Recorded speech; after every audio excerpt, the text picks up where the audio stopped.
The royal banquet was supposed to be remembered for elegance, diplomacy, and flawless royal tradition. Instead, it became the evening when one sapphire necklace brought the entire ballroom to a standstill. As Princess Catherine entered beneath the glow of crystal chandeliers, everything appeared perfectly choreographed until her eyes settled on Queen Camilla. In that single instant, Catherine's expression changed. William noticed before anyone else, and a silence spread across the hall that no orchestra could hide. The ceremonial welcome paused. Senior palace officials quietly exchanged urgent words, and guests began asking the same unsettling question. Was the necklace around Camilla's neck connected to one of Princess Diana's most recognizable sapphire jewels? Or was something far more complicated unfolding behind palace walls? Before we uncover why Catherine requested an unexpected verification in front of foreign dignitaries, and why that brief pause became the most discussed royal moment of the night, make sure to subscribe so you never miss the latest royal developments. Catherine remained perfectly composed, yet the room understood almost immediately that something had shifted. She did not gasp. She did not point toward the necklace.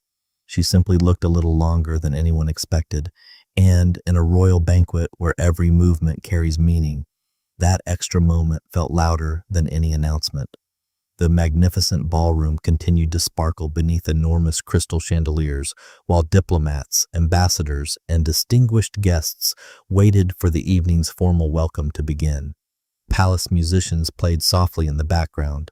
Servers continued moving between the tables with practiced precision, and photographers kept capturing smiling faces. Outwardly, nothing had changed, yet beneath that polished surface, curiosity had already begun to spread. Prince William noticed Catherine's expression before most of the guests realized anything unusual had happened. His attention shifted from the receiving line toward Queen Camilla, and then toward the sapphire necklace resting against her gown. It was not merely the color that caught his attention. It was the unmistakable resemblance to one of the sapphire designs long associated in public memory with Princess Diana. Whether coincidence or careful selection, the similarity was striking enough to invite questions, and questions inside the royal household rarely remained small for long. King Charles continued greeting international visitors with measured confidence, but even he appeared aware that the atmosphere around the royal family had subtly changed. The evening had been organized to celebrate diplomacy, continuity, and Britain's enduring traditions. Every speech had been rehearsed, every seating arrangement had been carefully prepared, every ceremonial detail reflected months of planning. The last thing anyone expected was for attention to shift from the banquet itself to a single historic-looking jewel. Catherine understood something that many guests did not. Royal jewels are admired not only for their beauty but also for the stories attached to them. Historic pieces often carry generations of public memory, family history, and national symbolism. Even when two jewels merely resemble one another, confusion can quickly spread if their origins are not clearly understood. That was precisely why Catherine refused to make assumptions. Rather than allowing whispers to grow into speculation, she chose a path that reflected restraint instead of reaction. Nearby, several senior palace advisors quietly noticed the growing attention surrounding the necklace. They exchanged brief glances but remained composed, allowing protocol to continue while observing Catherine's calm demeanor. No raised voices echoed across the ballroom. No dramatic confrontation interrupted the ceremony. Instead, the tension came from something far quieter. It came from uncertainty. Guests could sense that experienced members of the royal household were watching one another carefully, as though everyone understood that clarity would soon become essential. Camilla herself remained gracious as she welcomed guests from across Europe and the Commonwealth. The sapphire necklace complemented the formal occasion beautifully, and there was nothing in her expression to suggest discomfort. Yet the increasing number of discreet glances directed toward the jewel hinted that many people inside the room were asking similar questions. Was this simply another magnificent piece from the royal collection? Had the design intentionally echoed one closely linked in public memory with Diana, or had the remarkable resemblance created an unexpected misunderstanding that required immediate attention before it overshadowed the entire evening? Catherine finally turned toward the master of ceremonies with the same calm confidence that had defined countless royal engagements. Her request was delivered politely, almost gently, yet its effect rippled across the banquet hall within seconds. She asked whether palace officials could briefly verify the historical identification of a jewel connected with the evening's royal display before the formal proceedings continued. Conversation slowed. The orchestra gradually lowered its performance. Photographers paused. Around the ballroom, guests looked toward the royal family with quiet anticipation, realizing they were witnessing something entirely unforeseen. Within moments, senior palace officials began moving discreetly toward the archival advisors responsible for documenting the royal collection. Leather-bound catalogs, digital records, and historical inventories were quietly requested while attendants worked carefully to preserve the dignity of the occasion. No one wanted unnecessary speculation. No one wanted an avoidable misunderstanding. Yet everyone understood that the next few minutes could determine whether the banquet would be remembered for celebration or for a question that history itself would have to answer. But as the first archive file was placed before the senior advisors, one unexpected detail emerged that none of the waiting guests could possibly have anticipated. The senior palace advisors opened the first archival record with deliberate care, aware that every passing second was allowing curiosity to grow throughout the banquet hall. Although the orchestra had fallen quiet and conversations had softened into whispers, the atmosphere remained remarkably composed. Catherine had not created a scene. She had created a pause, and that distinction mattered. Her request was not an accusation. It was a request for historical certainty before assumptions could take root. Several members of the royal household gathered discreetly around the advisors as they compared photographs, restoration records, and official inventory notes connected with notable sapphire pieces held by the royal collection. These records, maintained over many decades, help document the history, ownership, and restoration of important royal jewels. While most guests could not see the documents themselves, they immediately recognized that the verification process was being treated with unusual seriousness.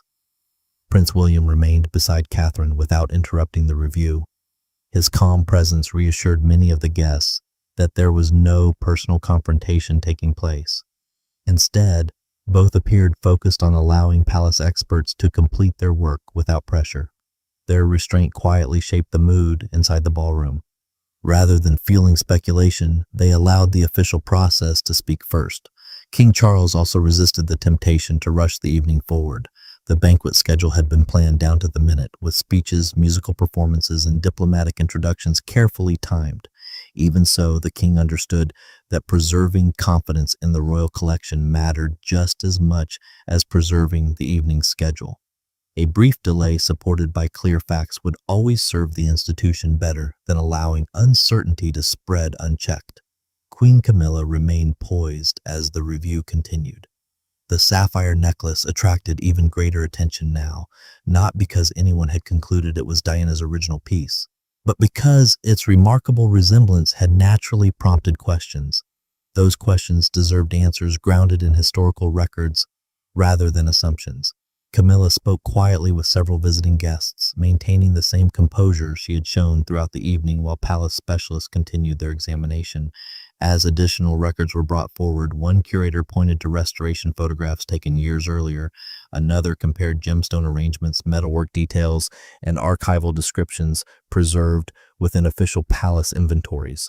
Although several visual similarities immediately stood out, the specialists also began identifying subtle differences that would be impossible to recognize from across a crowded ballroom.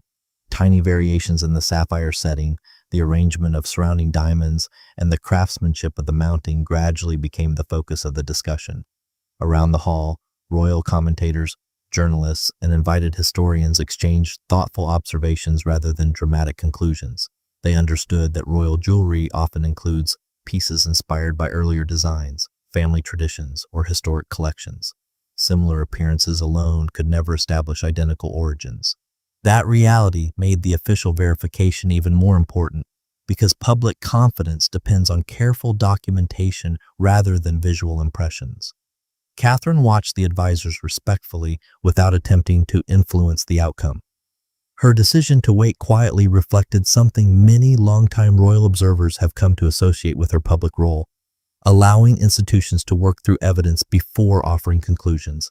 She understood that history deserves accuracy, especially when treasured royal heirlooms are involved. The evening was no longer simply about one necklace.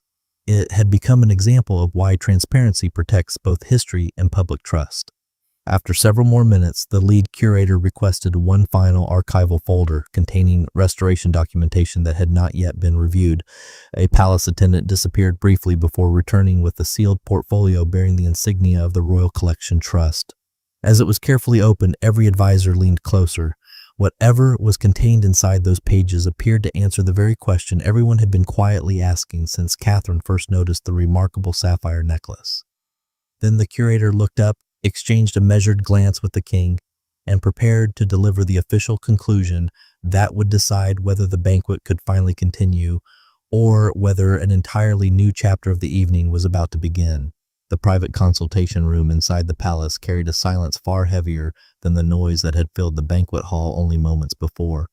Thick oak doors closed behind the senior members of the royal household, shutting out photographers, diplomats, and distinguished guests. Yet no door could shut out the questions that had already begun spreading through every corridor of the palace. The banquet itself had been paused for only a short time, but inside royal circles, everyone understood that history had just interrupted protocol. Princess Catherine remained remarkably composed. She neither celebrated the clarification nor apologized for requesting it. Instead, she stood with the same calm dignity that had made her one of the monarchy's most respected figures.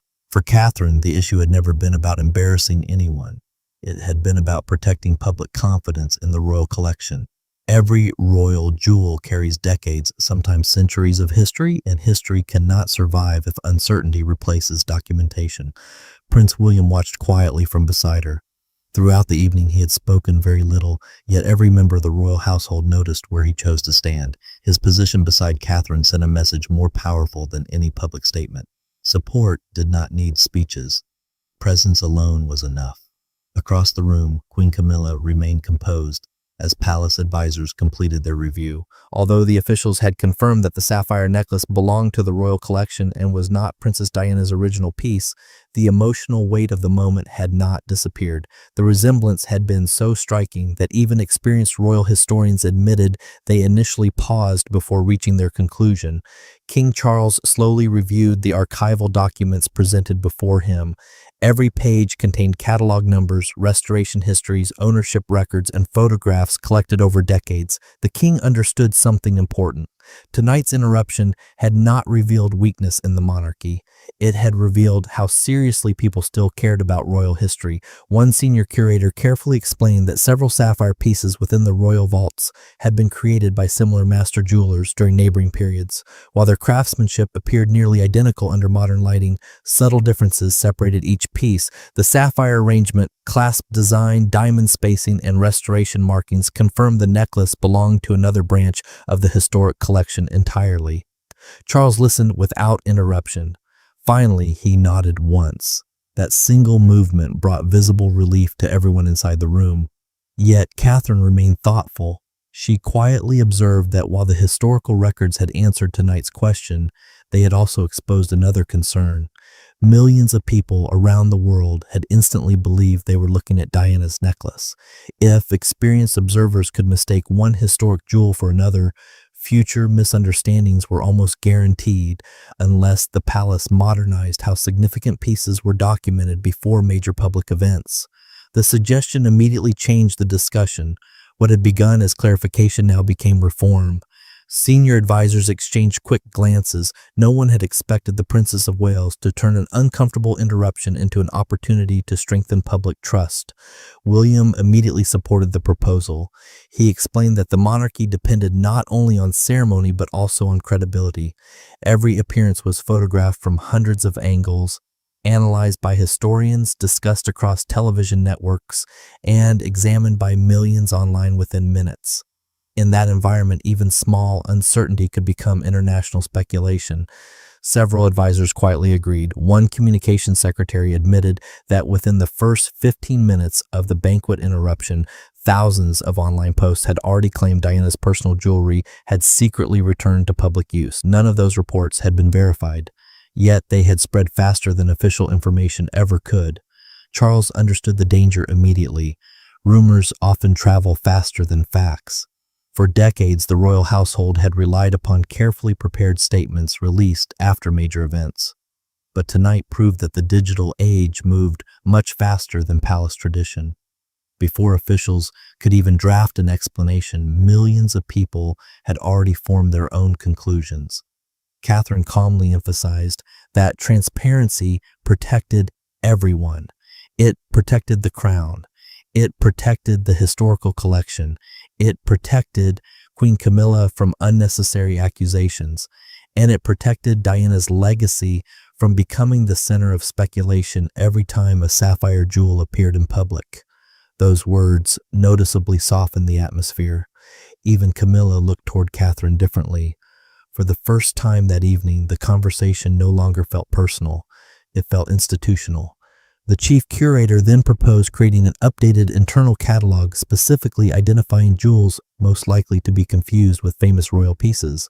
High-resolution photography, restoration histories, and archival comparisons would accompany every significant item before future state occasions.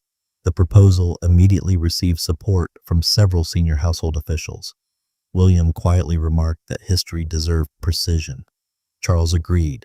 The king instructed the royal collection advisors to prepare recommendations before the next major state event.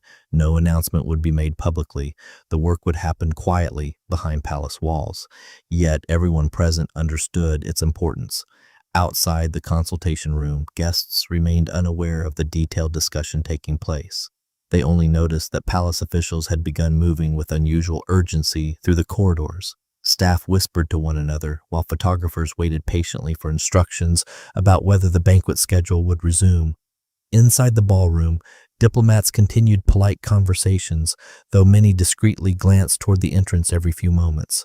The orchestra remained ready. Dinner service slowed almost to a stop.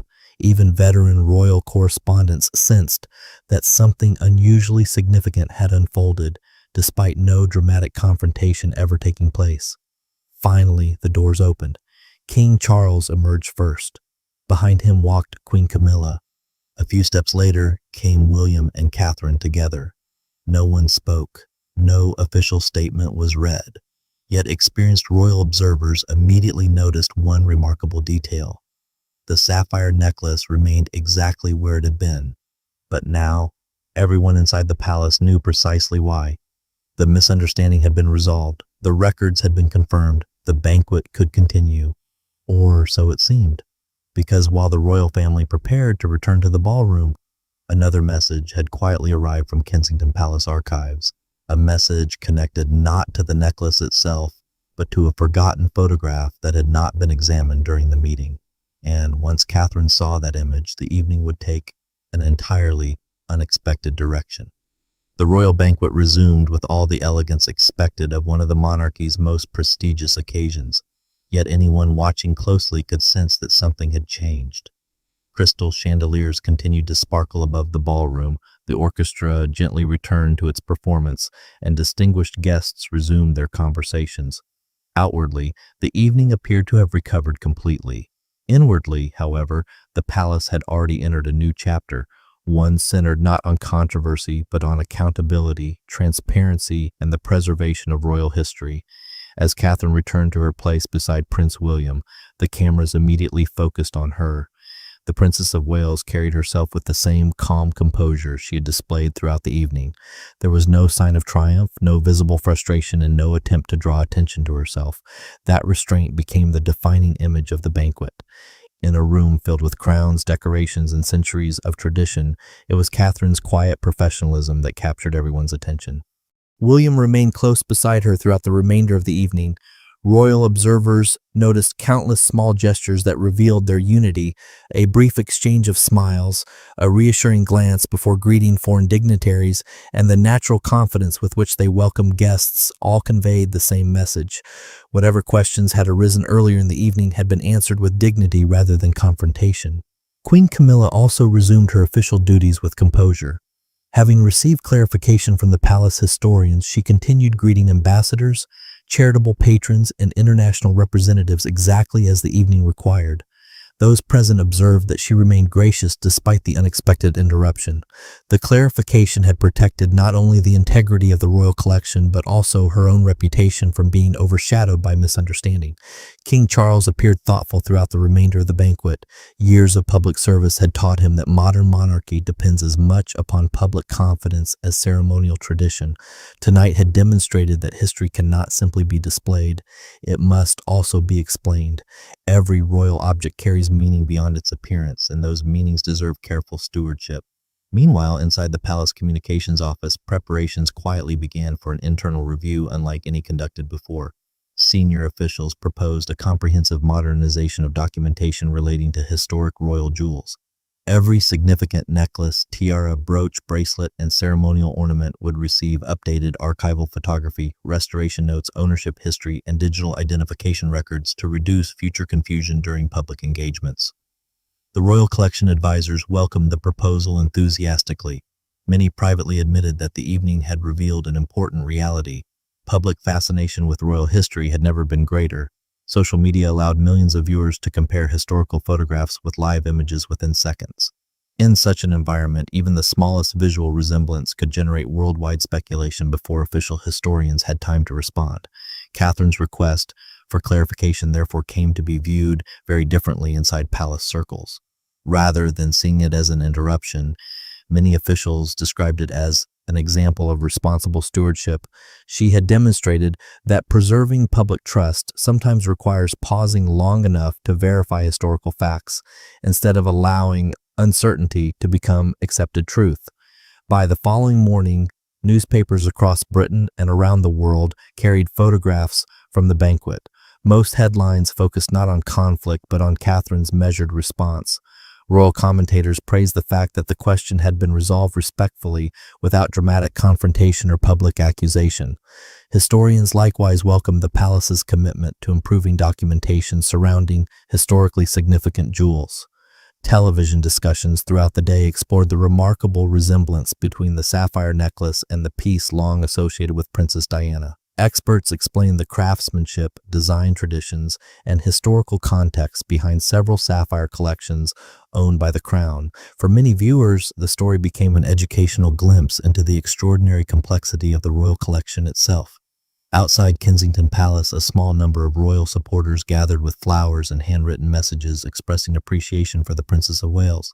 Many commented that Catherine's actions reflected her long-standing commitment to protecting royal heritage while maintaining respect for every member of the family. The gathering remained peaceful, becoming another reminder of the deep public interest surrounding Britain's royal history. Within the palace, the archival photograph that had arrived late the previous evening was finally examined in detail. Rather than revealing scandal, it offered something unexpectedly valuable. The forgotten image showed the sapphire necklace decades earlier during an exhibition catalog, confirming beyond any remaining doubt that it had always belonged to a separate branch of the royal collection. The photograph quietly closed the final unanswered question surrounding the evening. Charles reviewed the image personally before instructing palace archivists to digitize additional historical records that had remained stored away for years. He understood that future generations deserved access to accurate documentation that could preserve both history and public confidence. William later remarked privately that protecting history is not only about safeguarding jewels behind glass cases. It is about protecting the stories attached to them through honesty, accuracy, and transparency. Catherine agreed completely. Royal heritage, she believed, grows stronger when questions are answered openly rather than avoided. As the palace gradually returned to its normal rhythm, one lasting lesson remained. The banquet would not be remembered solely for magnificent decorations, distinguished guests, or elegant ceremony. It would be remembered as the evening when a simple question prevented a lasting misunderstanding and reminded the world that history deserves careful verification before assumption becomes fact. In the days that followed, royal life continued as usual. Official engagements resumed, charitable visits proceeded, and palace schedules returned to normal. Yet behind the scenes, new archival procedures slowly took shape. Small administrative changes inspired by one unexpected pause during a single royal evening. For millions who followed the story, the banquet offered something larger than a discussion about jewelry. It became a reminder that symbols carry enormous meaning, that transparency strengthens institutions, and that calm leadership often speaks louder than dramatic confrontation. Long after the final guests departed and the palace lights dimmed, one image continued to define the evening. Princess Catherine standing calmly in the grand ballroom, choosing verification over speculation, respect over assumption, and history over rumor. In doing so, she transformed what could have become a global misunderstanding into a lesson in professionalism, ensuring that the royal family's heritage remained protected not through silence, but through truth.